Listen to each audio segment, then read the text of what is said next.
Hello, he's Chris. I don't want to... No, you're doing this. Oh! Sorry.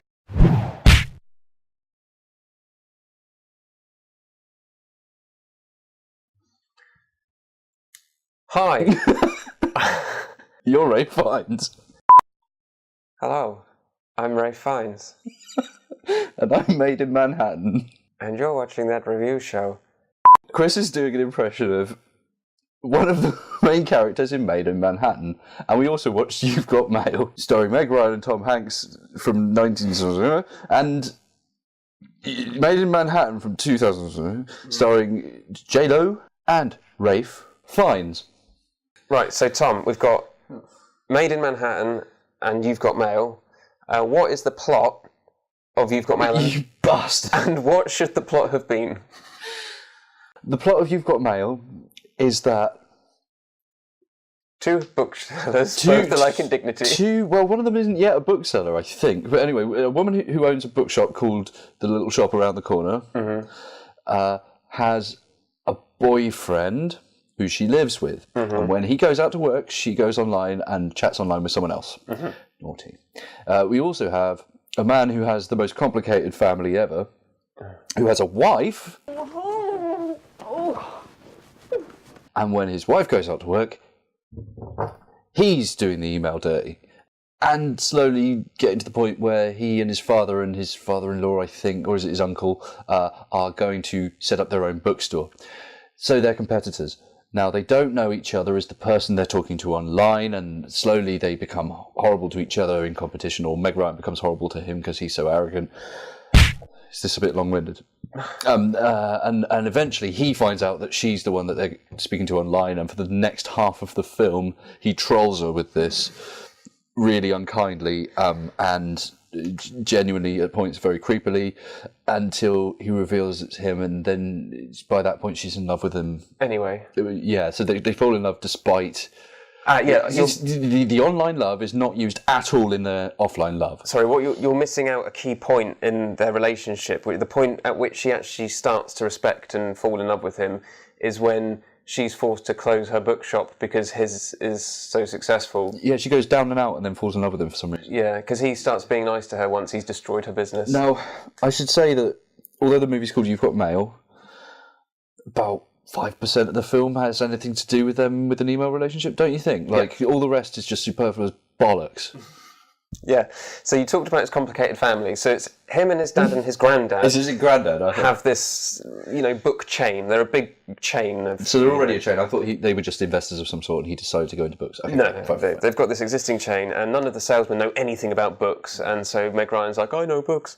But he's got two kids with him for portions of the movie. There's a boy of about 7 and a girl of about 11. I think the boy's probably 9. It doesn't really fucking matter, does it, Tom? No, it doesn't. A very young child. The boy is his brother, and... Wait, let's let them tell us. Hang on.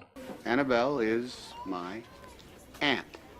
And Matt is... Oh, wait. Let me guess. Are you his uncle? No. His grandfather? His great-grandfather? I'm his brother. All right, that's cleared up. Yeah, that's cleared that up. Now, the only reason these bloody convoluted family members are in the film is so that when he first walks into Meg Ryan's bookshop, it's not because he's being there because he's spying on her like a bastard. It's because he's got a nice reason to be there because he's taking the kids' book shopping. It gives him a sort of reason, except that the reason clearly to the audience is that he's still spying and being a bastard. He's just using them as an excuse. Yeah. So why would they there? Yeah. Why create these superfluous characters? It's a problem we've had with films before. If you've got characters that are utterly redundant, don't put them in. Yeah.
Especially if they're going to sing.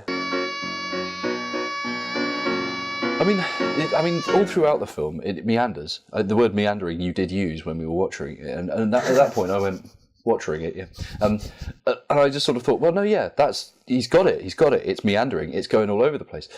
But I wondered if it was a bit like, Dr. T and the Women, Robert Altman's storytelling style. Lots of characters, kind of a bit hectic and confusing, just things going on, and that sort of gives it a naturalism, like, that's what life's like. I wonder if it was going for that.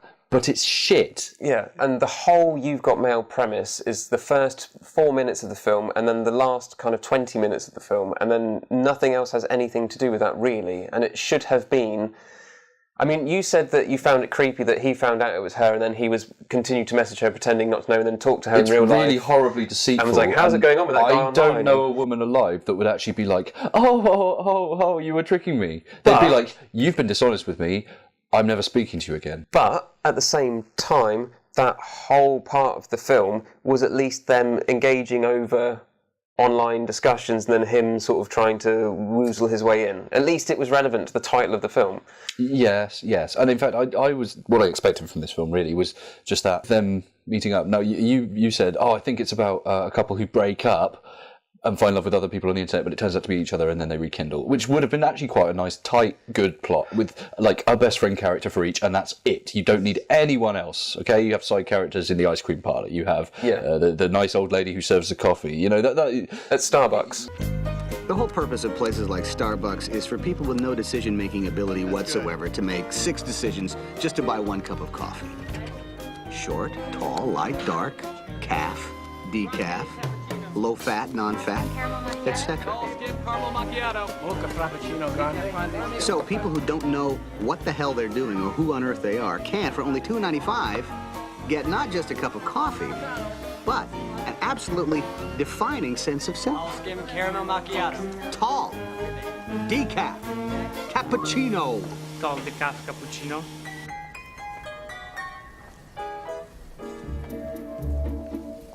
I liked the way that Joe Fucks... that is justified because that is exactly how they say his name in this movie. Joe Fox? Yeah. Excuse me, Mr. Fox. Think you can spell fox?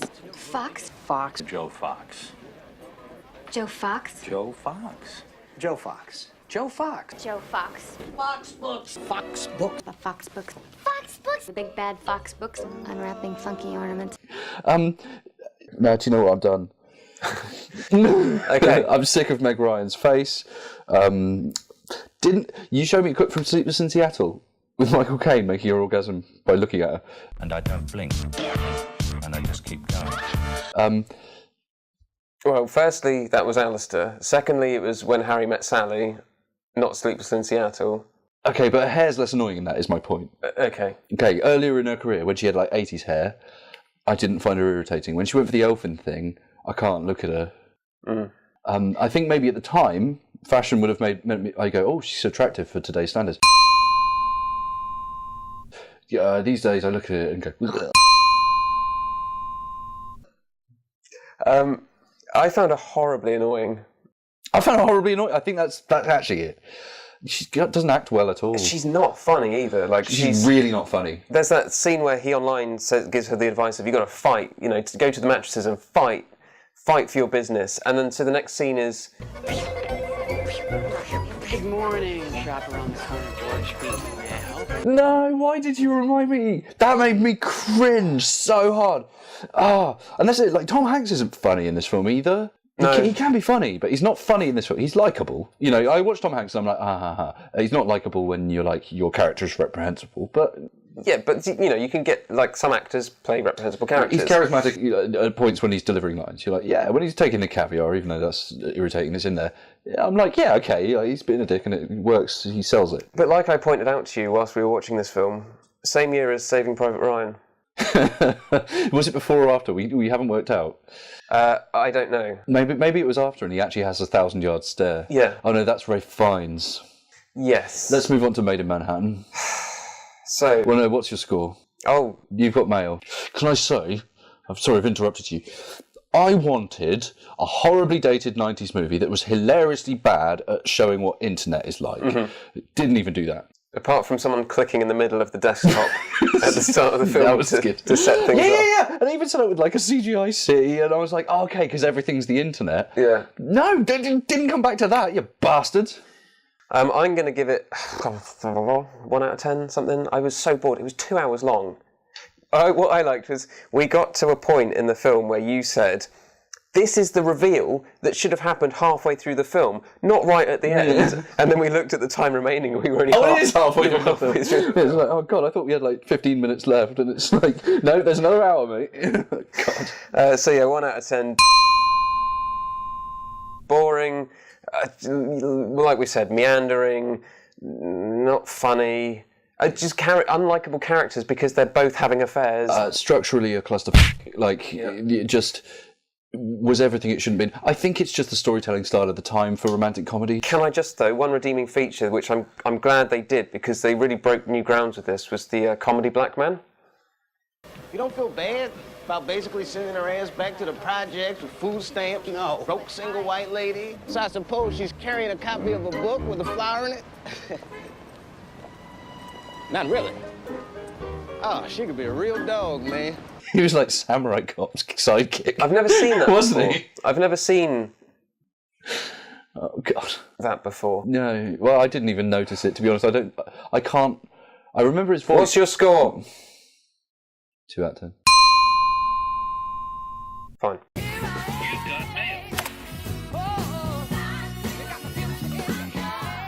So, Maid in Manhattan. There's a maid who works in Manhattan. Rich guy comes into the room she's maiding, where she was trying on rich woman's clothes. Because her friend persuaded her to, which means it's not her fault. But the son led the grown man into the hotel room, so they met. Oh, I've just had a thought. Oh. That's actually quite good. The whole complication of the film is, of course, that she's not who he thinks she is. Uh-huh. But it's done in a Disney way. Like, it's this unavoidable accident. You often in Disney films, the complication is something like that, like a mistake. And that's what this is. So it's kind of Disney princessy. Nice. Yeah, carry on.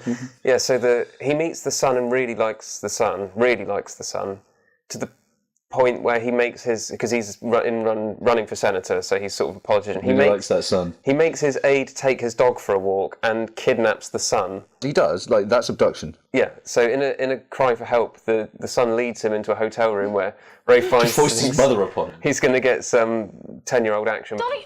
Hey, Ma, this is Chris. He's got a giant... Dude, you've gone too far. Runs into J-Lo, who is dressed up all nice. So he's like, oh, you're very pretty, and I would like you to come for a walk with me and my dog with me. Wasn't it good, though, the way that at that point in the film, you knew that was when the film was really kicking off its main plot? Yes. Like, it had identifiable structural features, unlike You've Got Mail. Yeah.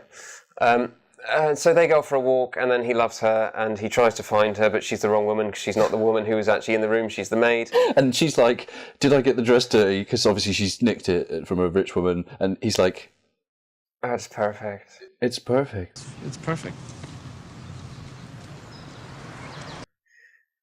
He smiles a lot during this He film. smiles in this film, but he's trying to do an accent he can't do, so he sounds like English a lot of the time, and then I can't do it. You get it a lot better, like that sort of half and half. He kind of slips in and out of an American accent occasionally. It's just odd. Like You're Ray making him Fiennes. sound like Alec Guinness in Lady Killers.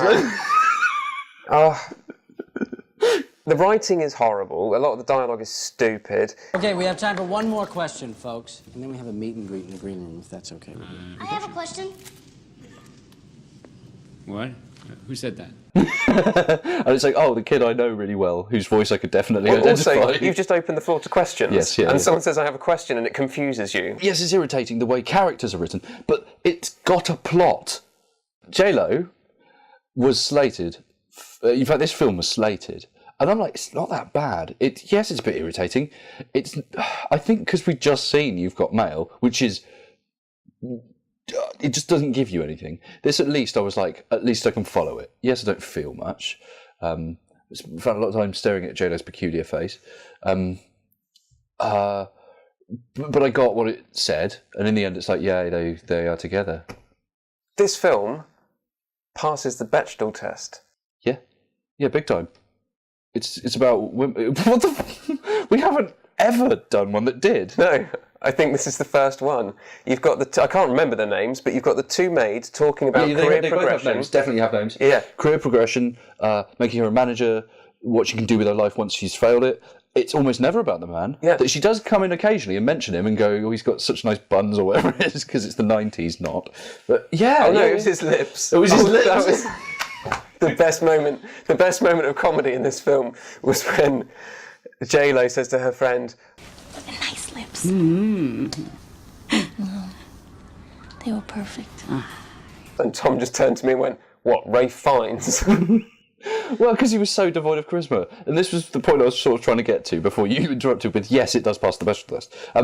J-Lo was slated for her role in this film. I think she did a very competent job, actually. There's no point where I didn't believe in her character. Like, was there a bit where you were like, oh no, I'm taken out of it, that's a pop star? No, it was good. She was nominated for a Worst Actress Razzie. Not fair. This film, okay, I think that's what they were doing. They were actually targeting the film, and they'd probably had another one lined up for Worst Film, so they gave it to her as Worst Actress. Bullshit. Ralph Fiennes, he should have been given a Worst Actor Razzie. He is an excellent actor. This is the worst acting I've ever seen him done. In fact, it might be some of the worst acting I've ever seen on cinema, because you're always conscious that this is a good actor who's just not there. Like I said, the term I've used to describe him a couple of times now is a charisma vacuum. He's just, he saps all the energy and life out of every scene he's in because he just talks in this dead voice and kind of just... It's like he doesn't exist on screen. It's like some, they're remotely puppeting his skin, you know? It's like he refused to work with J-Lo because she wasn't an actor, and so she's not actually in any of the scenes that he filmed. And he's just looking at something... Oh, you mean it's like Revenge of the Sith? They've got like a lollipop stick that he's focusing on so that... Obi-Wan acting against a green screen, It's really odd. Or either that, or he just felt the film was so beneath him that he was like me with Hitman, just like he was actually like texting on his phone in his head, so he couldn't even be bothered to do the accent. In his head, it was just going, "You've got mail." because it's like his eyes aren't focusing on what's in front of him. Yeah. I'm just thinking particularly the scene where he's being nice to the boy, going, you know, you can pick yourself up and do a public speech. All the energy goes into the paperclip, and then what's left is I was looking at his face, going, "Are you even looking at the boy?" Like, you know, Do you know what? Ralph Fiennes brings the score up. He's so awful. Well, we're laughing about him now. What can you do about You've Got Mail? You can't laugh about anything other than him calling himself fucks all the time. Joe Fox. Okay, let's score Made in Manhattan, and then we will talk about the redeeming features for both, because each film had a large redeeming feature. A very large redeeming feature. Okay. Made in Manhattan, 5 out of 10. I'm going to give it my complete indifference score. Yeah, I'll give it 4. Like, it would get a 5. Although for me, the peculiar interest is watching Ralph Fiennes be so terrible it's hilarious. It makes the film more boring. I thought it was a perfectly competent film. Yeah. It was all right. You know, I would have it on again at some point in my life. I'm not going to seek it, but you know what I mean. It's not like I was offended. Yeah, just 4. It's like not very good. Yeah, but yeah. Right. So redeeming features. So Made Manhattan had the triangle player. Oh yeah. It burns in my heart every single moment that we spend apart. Whereas You've Got Mail. Again, music. It's another music thing. So Tom said after we watched the film, well, let's have a look at what the special features are. And we had, you immediately shouted no, but I persisted. And I'm glad we did. Director's commentary, HBO first look at You've Got Mail. Yeah, trailer previews or whatever, yeah. Which lied. And then... A little interviews. There was a feature, and it was called something like alternate music only version. Yeah, that's right. And I joked and said, oh, what's this going to be, just the whole film with nothing but the music?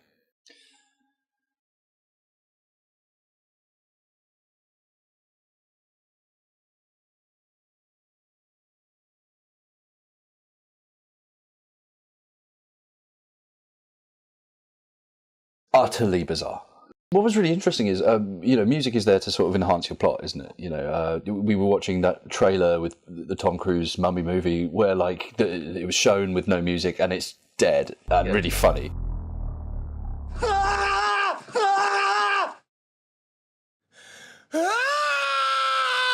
This was sort of like that because we watched some scenes where we hadn't noticed the music had been enhancing the plot, where like Tom Hanks is sneaking along the corridor to go get on his laptop to look at animal porn, fucks his children.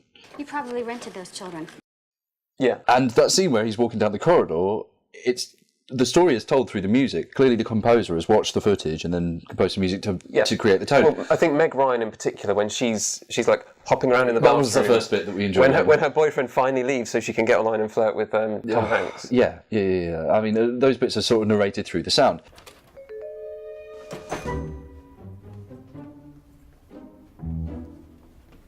I don't know who the composer was. Yes, they've got skills. It means much. But yeah, redeeming feature of this film is that it had the most bizarre special feature we've ever found on anything, and I'd watch the film again if it was just that. Do you know what? Music-only version, 8 out of 10. So, okay, well, here's the question then. You've got Maid in Manhattan scored slightly higher than You've Got Mail for us. Slightly, significantly. 4 times the score. Well, I scored it as well. Yeah. Maid in Manhattan scored slightly higher than You've Got Mail, but on the strength of the triangle player versus the alternate music-only version. There's no contest. Alternate music-only version? Alternate music-only version is so much better. I actually thought I was going to rupture something. I was laughing so much. I haven't seen you laugh that hard in quite so much time. You did that silent thing where you think someone's throat's going to explode. Yeah. I normally laugh quietly anyway, but I go through stages. I've got just sort of silent smile, and then I've got laughing. And then this was full-on laughter, but you were trying to contain it because it was too funny. Yeah. It was like, you knew it would hurt. Yeah. It was it was really good. But yeah, so if you ever find yourself in a situation where you're having to choose between You've Got Mail and Maid in Manhattan, our recommendation is Maid in Manhattan.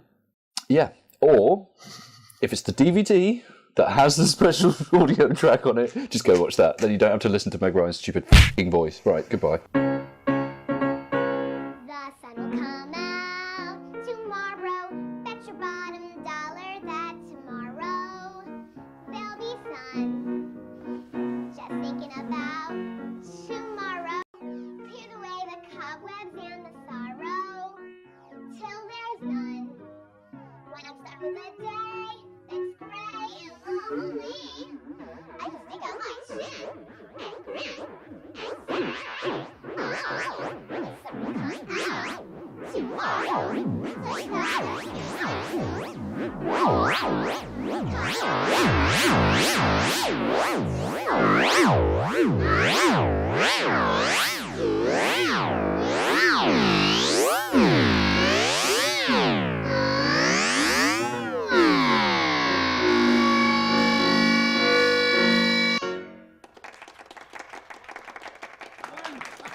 You probably rented those children.